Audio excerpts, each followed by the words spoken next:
El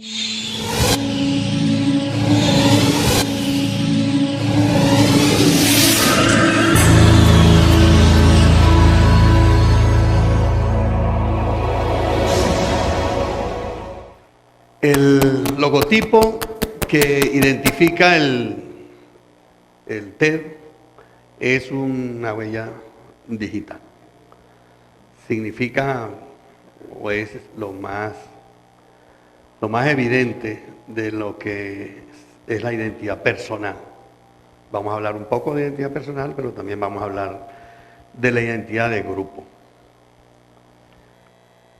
Ernesto Sábato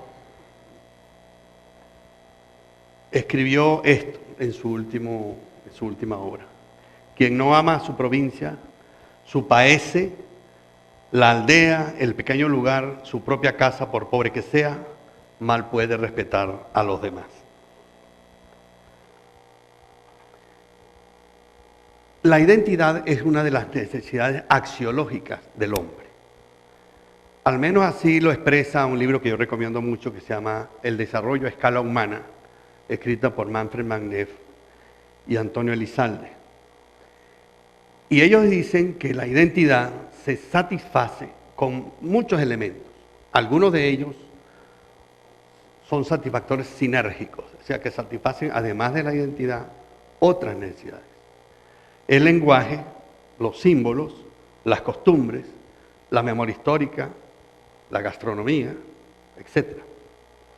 Yo voy a hablar de la pertenencia a un lugar como satisfactor de la necesidad de identidad. ¿Qué es el lugar? Es un espacio territorial necesariamente íntimo, pequeño, cercano, donde se desenvuelven la mayor parte de las actividades del ser humano. Es nuestro nicho ecológico. Es como una síntesis geohistórica que nos hace que nosotros nos sintamos pertenecientes a ese lugar y que ese lugar nos pertenezca. Conocemos a su gente, conocemos sus cerros, sus ríos, el nombre de sus pájaros, el nombre de sus árboles. Es el lugar con el que nos identificamos.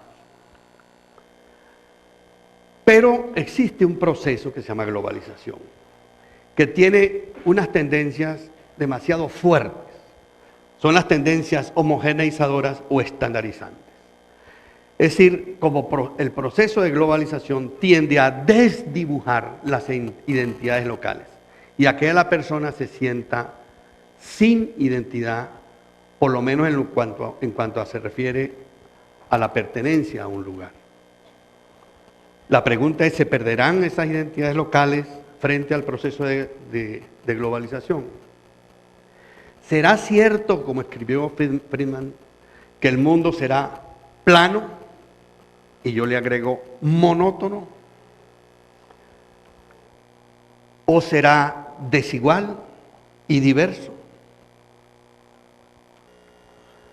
A pesar de las enormes presiones estandarizadoras y homogeneizadoras de la globalización, la tesis es que los lugares plenos de singularidades se empeñan en permanecer.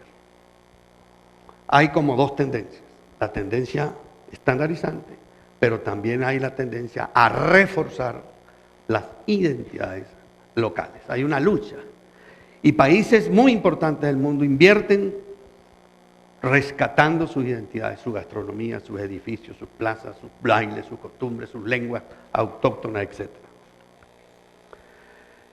Pero el lugar propio de la globalización es el no lugar. Este concepto ya se ha trajinado bastante. Yo lo traigo porque el espacio de la globalización o típico de la globalización es el no lugar, que son espacios que no tienen identidad.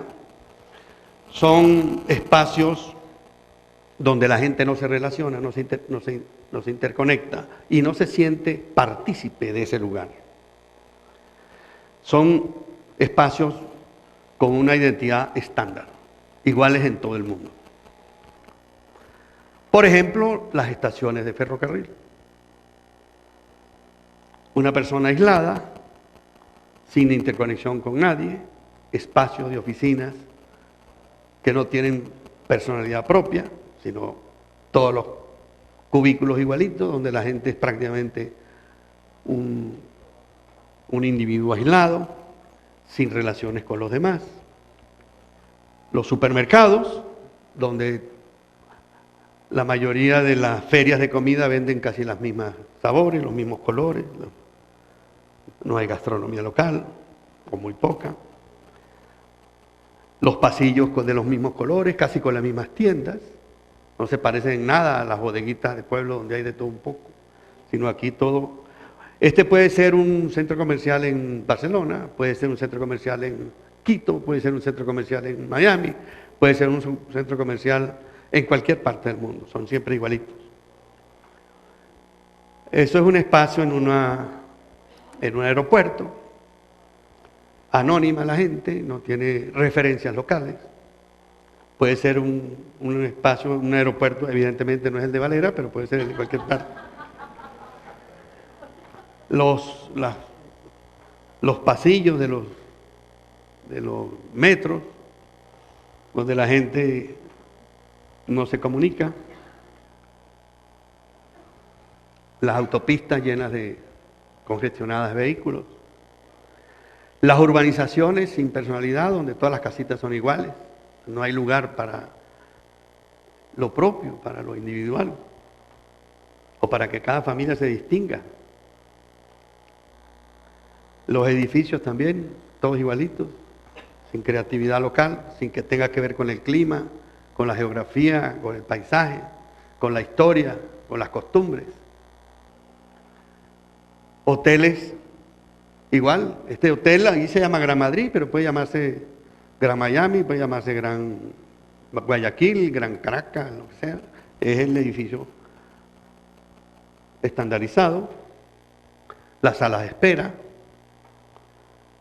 Y yo le agrego muchas otras, los hoteles tiempo compartido, los hoteles todo incluido, donde entra una persona y no tiene por qué salir, no tiene por qué relacionarse con la sociedad que rodea el hotel, porque todo está allí adentro, servido de acuerdo con los gustos de los dueños, etcétera, etcétera. Pero quizá uno de los problemas más graves de la estandarización es la globalización de la codicia. A propósito de eso, pues todos los banquitos que eran locales y que respondían a necesidades locales se globalizaron, y ahora cuando entraban en crisis, las grandes financieras entraban en crisis. Todo el sistema pequeño. Manuel Castel, que es uno de los grandes teóricos de las redes electrónicas mundiales, decía eso: cuando la gente pierde confianza, pierde seguridad en lo que tiene alrededor, y eso que tiene se convierte en una cosa anónima a nivel mundial, pues se refugia en su pequeña aldea, en su pequeño barrio, en su pequeño condominio, en las identidades que los sociólogos llaman históricamente primarias, identidades primarias históricamente construidas. Pero la globalización también trae un beneficio. La revolución de las comunicaciones, de las tecnologías de la comunicación y la información, hacen que todos los lugares tengan posibilidad de acceder a la información. Y eso hace que cambie la naturaleza de los lugares. Antes, cuando no existía la revolución tecnológica, esta que estamos viviendo, un lugareño era sinónimo de atrasado y rústico. Hoy un lugareño que vive, por ejemplo, en La Quebrada, o en Chejendé, o en Niquitao, está conectado. Por eso la gerencia local cambia también de naturaleza. La gerencia local, un alcalde, además de los servicios tradicionales que daba, tiene que dar conectividad, por ejemplo, o seguridad en la energía eléctrica, para que un lugareño pueda estar conectado a lo global y ser exitoso desde su lugar. Entonces, pero ahora no, un lugareño, una persona habitante de un pequeño pueblo, de un condominio, etcétera, sin la agitada vida que era propia de los lugares que centralizaban la información, sino en una vida más sosegada, puede tener más acceso a la información y más tiempo para digerir la información que una persona que viva en los agitados centros urbanos. De manera que un lugareño puede pasar fácilmente a ser muchísimo más culto que las personas, que los citadinos o que los habitantes de los centros urbanos que antes en la revolución industrial concentraban la información y las posibilidades. Si el lugar cambia de naturaleza. Como consecuencia de la revolución tecnológica, el lugar de lo local en lo global es la de sostener la diversidad, la heterogeneidad y la singularidad, es decir, contribuir a la identidad de la persona y de los grupos sociales. Y poblar a lo global de la maravillosa diversidad de la cultura humana. No resignarnos a ser igualitos en todas partes, sino a las diferencias que son los que enriquecen la naturaleza humana. Hay una oración hebrea que dice: bendito sea el Señor que puso la diversidad entre sus criaturas. Servir de espacio propio para que la iniciativa de la gente, en función de su identidad, se exprese y se despliegue. Encontrar en el lugar donde se vive el terreno fértil para poder ser exitoso en un mundo de relaciones sin despreciar lo vernáculo. Y lo vernáculo entendido como aquello que no se transa en el mercado. Lo vernáculo es que tiene valor por sí mismo y no hay posibilidades de vender o comprar. Lo global encuentra en el lugar la alternativa para no aburrirse en una sola manera de ser, en una sola cultura planetaria. La idea, entonces, es reforzar el lugar propio y singular, fruto de su historia y de su geografía, de su gente y de su paisaje, en red con la sociedad de la información y con la sociedad del conocimiento. Lugarización, entonces, sería el proceso mediante el cual un lugar reafirma su identidad, pero se inserta en lo global con eficiencia, sin complejos. Ser global y ser local, a la vez, manteniendo sus costumbres, sus lenguajes, su gastronomía, su historia, su geografía, su folclore, sus gustos, pero siendo eficiente en un mundo competitivo, en el mundo del conocimiento. Vamos a ver algunos lugares que yo seleccioné para contrastarlos con los no lugares. Esta es la plazuela.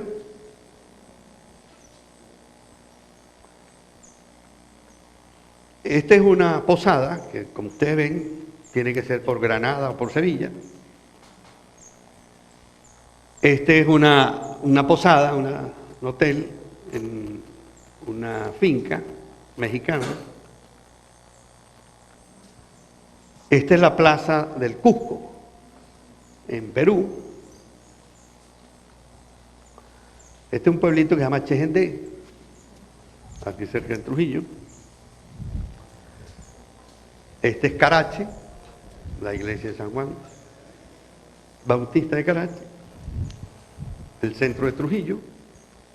Por eso hay que preservar estas construcciones y no permitir que edificios estándar afecten la identidad trujillana o la identidad de nuestros pueblos, para que no se parezcan a todos, sino que se parezcan a sí mismos. El centro de historia, la iglesia de Escuque con una procesión del Santo Niño Jesús de Escuque, San Lázaro, que se adapta perfectamente a la topografía, al clima, al río que le pasa por el medio, Boconó, uno de los pueblos más bellos de Venezuela. El más bello es este, que es la Quebrada, con la Tete Niquitao arriba, la sierra, un pueblo acurrucado a la montaña con sus casas pegaditas, porque lo obliga el terreno y el frío. El valle del Monboy, este valle tan bello que está ahí, que hay que cuidarlo, pues estamos haciendo cosas horrorosas ahí también. Y este lugar donde estamos, Tempé. Muchas gracias.